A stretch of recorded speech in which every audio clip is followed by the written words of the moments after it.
one thing that would help you grow your career in any organization, in any teams, is actually the soft skills. Why? Because even if you are really good at coding, at the technology that you are using, but people don't want to work with you, that's still down, right? Soft skill, emotional intelligence is how you navigate the organization, how you navigate with fellow human beings in becoming the best person that you can be.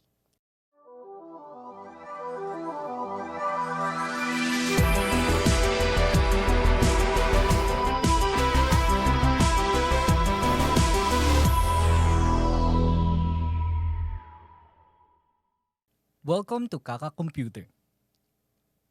The title of this episode is The Importance of Emotional Intelligence in IT. Why EQ is just as important as IQ in tech.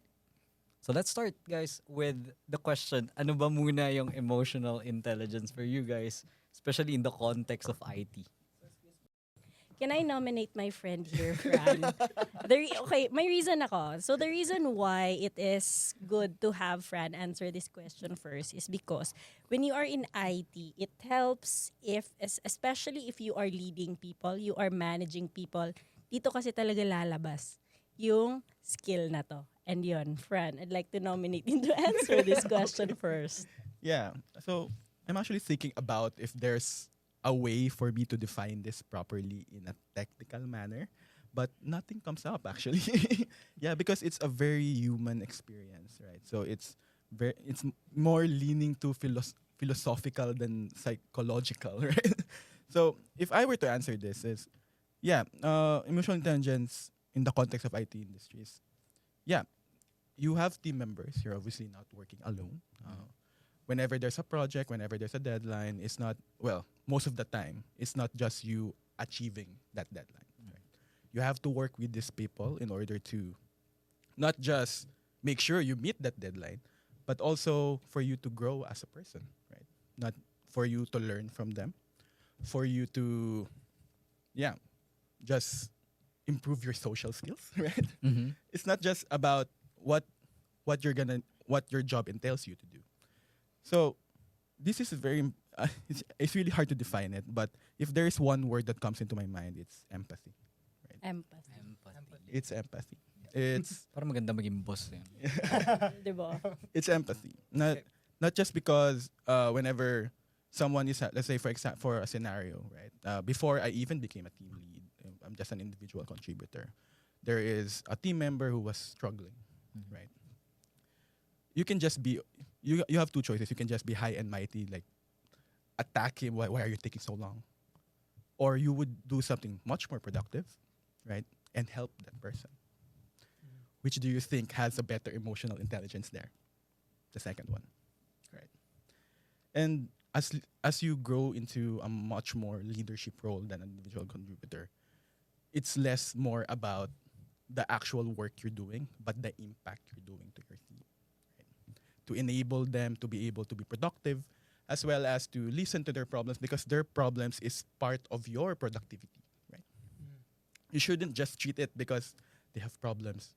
Just ignore them, right? It's actually affecting their output as well if you want to approach it from a very technical, objective standpoint, right? I really believe in that as well. So yeah, I'm very curious about you guys, right? I mean, we are very. Gusto mo ba ibalik yung volunteer?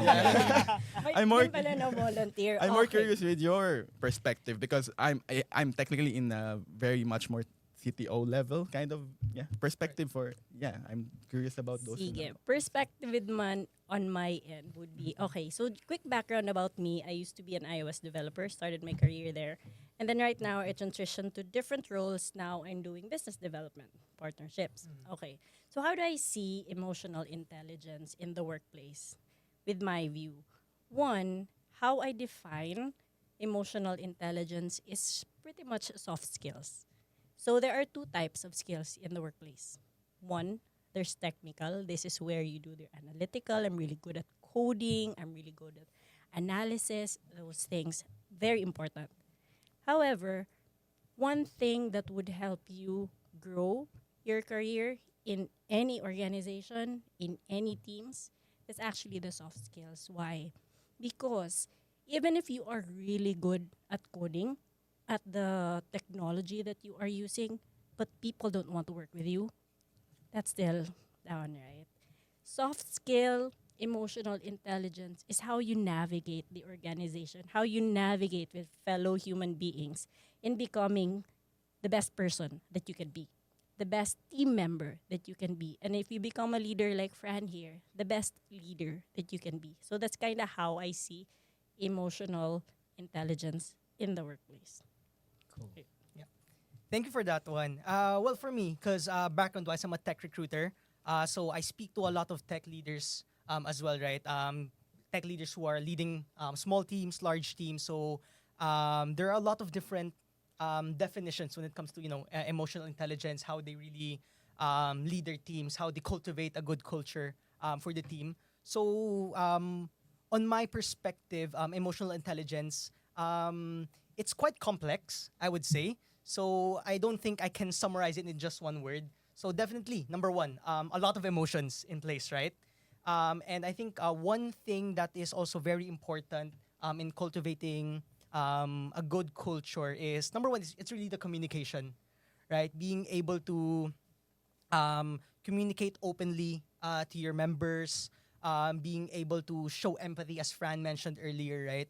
So yeah, I believe that in terms of emotional intelligence, the two most important things really are communication, communicate well to your members, to your peers, to the ones reporting below you, or the ones you report to as well above, right? So yeah, I think in terms of emotional intelligence, that's how I would describe it in the workplace. Cool. Those are very interesting topics or very interesting definition of EQ. I'm going to go with the word emotions right now because for me, emotional quotient or emotional intelligence is something that you need to actually know yourself. So, kasi yung inyo may teammates involved, diba? Sometimes, you really need to do it on your own din naman. Okay? Like, for me kasi emotional intelligence is more on realizing that this is what I am. Right? This is what I am kapag ka masaya ako. This is what I am kapag ka malungkot ako. This is what I am kapag ka naiinis na ako, nauubuso na ako ng pasensya, ganyan. So, the first stage is still acceptance for yourself. Eh. In order for you to have that empathy, to communicate well, you need to accept. And I think that is what emotional intelligence for me means because everything starts in our own ourselves, diba? So, every decision making, okay, every team members na ka-work natin, how will we react to certain situation in the industry right now? And we know how stressful it gets sometimes, diba? I've been handling with students because I've been an educator. I've been with teammates as well, very technical teammates, very non-technical teammates, and your emotions are going to be tested. But when you know yourself and you know how to vent it out actually, kasi sometimes akala nila kapag ka emotional intelligent ka, ito yung magaling magtago, 'di ba, ng feelings. Ano yun, tako anong feelings lang, 'di ba? Hindi naman ganoon eh. Kasi sometimes the more you keep it, the more you want it out, 'di ba? Yun yung nangyayari. So, it's more on accepting the emotions itself. And that's what emotional intelligence is for me. White Cloak Technologies is a custom software development company. They build mobile and web applications. They work with leading brands in banking and real estate. Visit their website at www.whitecloak.com to know more.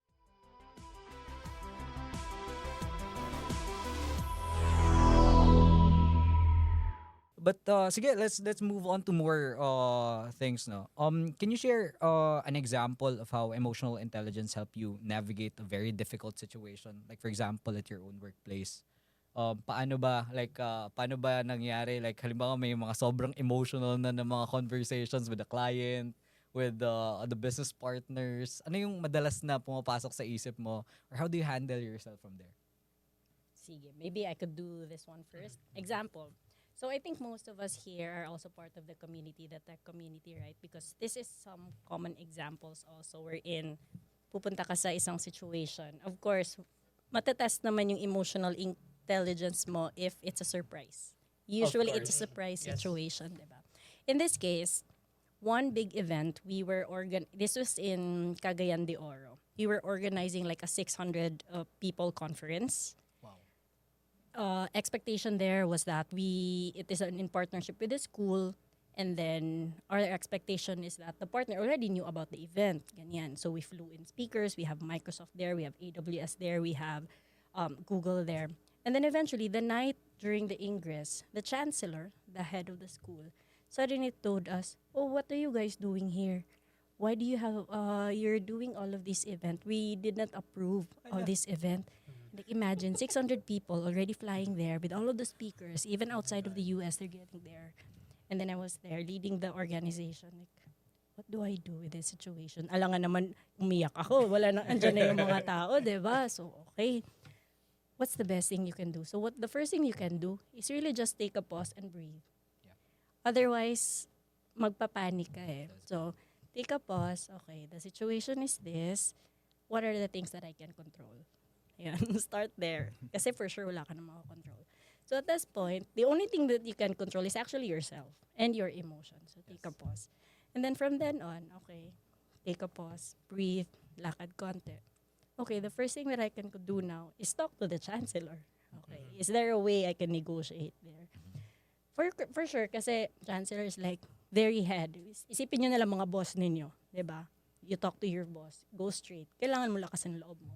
But that's one thing that you can control. The next person na pwede mo makontrol or try to negotiate is actually sino yung pinaka may power to make things happen. So in this case, kung sa workplace yan, that would be the client or that would be your boss.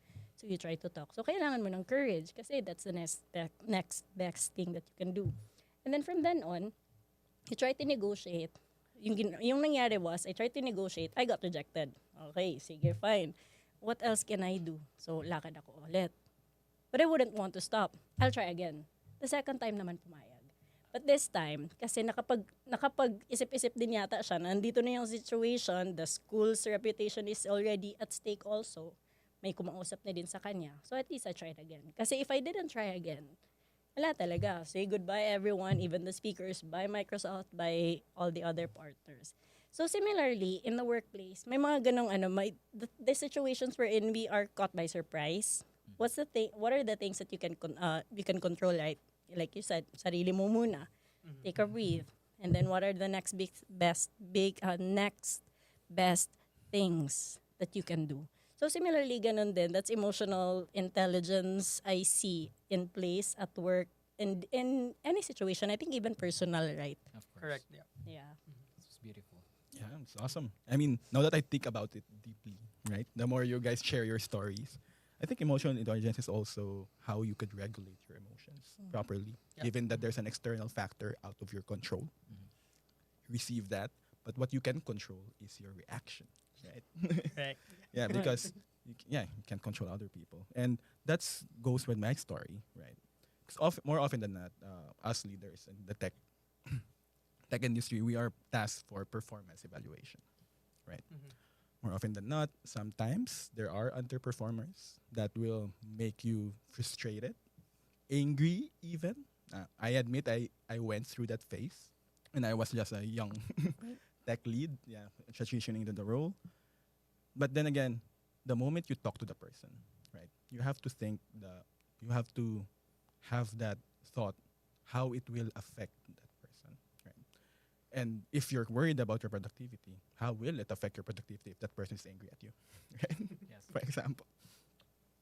But I learned later on that sometimes when people are underperforming or they're not, let's say they're always late or they seem distracted always, it's just a matter of no one asks why. Right? Most ineffective leaders, they just react at the situation. Why are you like this? Why are you like that? Just come in early. And I had a phase like that, honestly, yeah. As a immature leader, then you will see that there's no improvement. Because you didn't actually do anything productive in that talk, right? Yep. You didn't ask, why are you late? Oh, it's because I can't wake up early. I have sleep apnea, for example. Okay, so what can we do about that?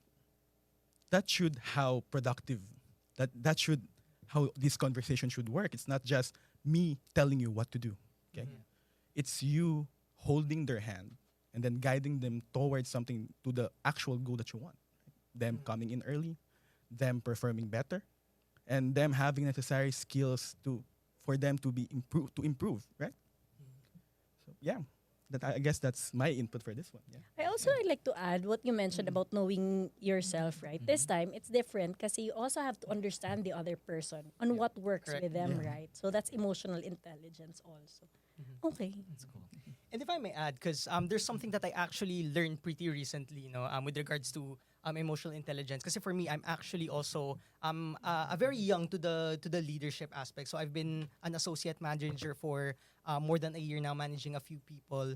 And I think a lot of times, us as leaders, we can get very overwhelmed, right? Because we bear like a lot of things, a lot of the responsibility of our team. So what I learned recently is sometimes I just need to open up and speak to my leaders, speak to people whom I know cares for my development, who can really help me out. So I met with one of our regional directors a few weeks back, and I was so tense coming into the meeting because I figured that I need to figure everything out. I need to be confident and everything. And the first thing he mentioned to me, Shane, you're very tense. You can calm down. You don't need to have everything figured out. It's important from time to time for you to also step back, right, in order for you to further grow as a leader. So I think incorporating that into the emotional intelligence piece is really very important. Sometimes to take a step back first, go to some people, to your managers, to your leaders, whom can help you out in those difficult situations, right? Because us as leaders, just because you're a leader doesn't mean you need to have everything figured out and you can't ask for help. So yeah, I think that's what I can add. Also, I'd like to add one important lesson I learned from someone lang din. Ano yung sinabi niya? Na, kahit nasa leadership position ka, it's totally okay to say, I don't know.